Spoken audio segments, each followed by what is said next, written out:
Would you like to spend more time at home taking great photographs, which in turn could reduce your carbon footprint in this world of global warming? We're all supposed to be doing our part here for global warming, and this idea just might be part of that solution.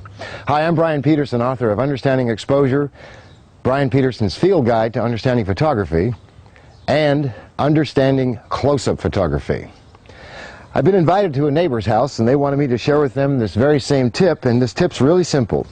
Earlier, before I started making the video, I had sprayed this little patch of grass, and we're going to spray just a little bit more. And what we've got in front of me here is a tremendous amount of dewdrops on these blades of grass. Subsequently, we could just move right in and start taking some nice photographs of these blades of grass, but I want these blades of grass to pop with color. How are we going to do that? It's real simple. I'm going to borrow a couple of flowers from my neighbor's hanging basket here.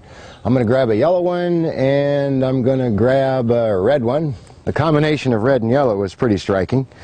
And I'm going to simply put these in the background. And by background, I mean I'm going to put the yellow one there and put the red one here.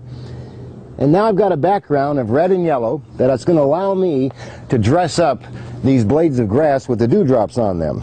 To approach this photograph, I've chosen to use a macro lens, which is going to give me incredibly close focus capabilities. You do not need a macro lens. You can do this with a Canon Close-Up 500D. You could also use extension tubes. The ones I particularly favor are the Kenkos, K-E-N-K-O.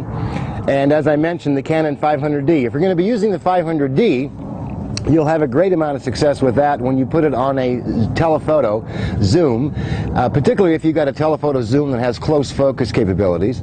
If you want to use the extension tubes, I would recommend that you use them in the focal length range of 50 to 100. Now, we're all set to go, but before we move in close, I want to stress one more thing. A lot of people appreciate almost immediately when they use the tubes, the Canon 500D or a macro lens, just how ridiculously shallow the depth of field becomes.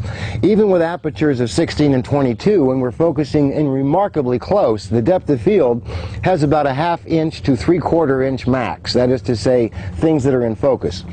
In this particular case, I'm going to focus on drops of water that are on blades of grasses about 1 inch to 1.5 inches in front of those flowers. Subsequently, the background will not be flowers, but it will be strictly color because it's thrown out of focus.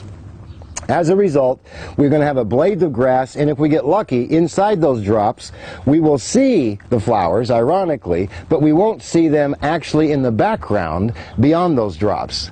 Let's take a look. As far as aperture choice, I'm going to be shooting this at about f11 to f13, somewhere in that range. But first I got to find the perfect blade of grass with drop, and I can see it right there actually. It looks incredible. The background, out of focus red, out of focus yellow, my aperture of 13. I'm now adjusting my shutter speed until the correct exposure is indicated, and I like to shoot at about -2/3 on most everything. And there I find a correct exposure at a 1/800th of a second, and I'm going to make sure I'm parallel to that blade of grass. Also, that's something else you want to do in macro work, is get as parallel to the subject as possible because sharpness is minimal. And here we go. Take a look at that. Now, I have done this exercise in yards all over the world. Here's some other examples of where I've done this. San Diego, outside my hotel. Over at my parents' place on a Mother's Day afternoon. Yes, I know I shouldn't have been taking photographs on Mother's Day, but nonetheless I couldn't resist the temptation.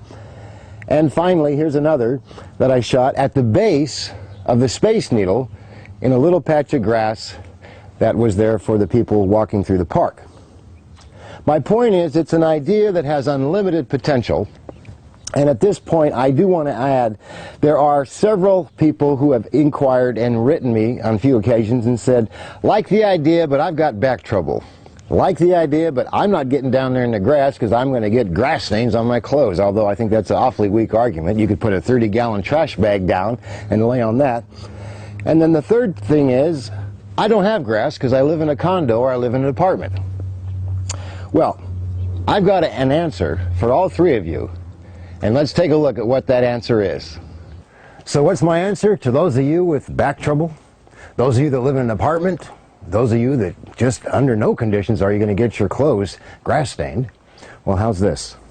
We go down to our local Lowe's, Home Depot, buy yourself a little bit of sod, and you put it here on the table. You still got your flowers, you got your spray bottle, and you spray it all up like so. You got your camera, and you just take a nice little seat here, heck, cross your legs. Enjoy yourself, relax. Get in here like so, push this out a little bit because you're going to want some stability from the table, and fire away, and as promised, you'll have hours of fun. And you haven't left the house. You have done your part to reduce global warming. Hey, until next time, this is Bryan Peterson saying, you keep shooting at home.